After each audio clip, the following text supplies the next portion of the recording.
Hello guys! Ngayong araw nga ako'y nagluto ng salmon. Sinigang na salmon nga ang tawag ko din eh. Salmon belly, hindi karaniwang binibili. Ako'y napapaibig, kaya naisip-isip ko'y bumili ako ng garne. Dahil ngayong araw nga ay mukbang-mukbangan ulit tayo.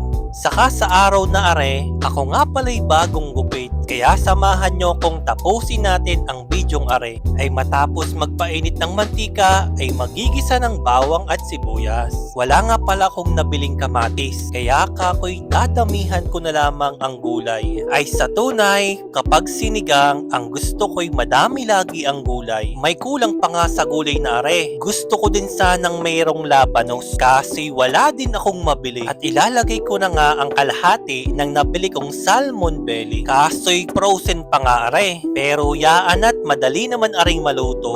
Maya pa'y tinimplahan ko na. Sinigang sa gabi at sampalok ang ginamit ko din eh. Digay kasarap ng malapot-lapot at masim-asim ang sabaw. At nilagyan ko din ng paminta para kako'y maang-ang-anghang ng kaunti. Saka konting patis dahil yan ang pampaalat ko. Ipanghuhuli ko nga lamang ang kangkong. Dinamihan ko nga rin pala ang kangkong. Gawa ng madami ang mahilig sa kangkong. Abay kadali nga ding maluto at makakapaghapunan na nga kami. Kasi wala pa pala kaming kanin. Kaya agad akong nagsaing. Abay kadali naman ding maluto kapag sa rice cooker niluto. At kainan na nga.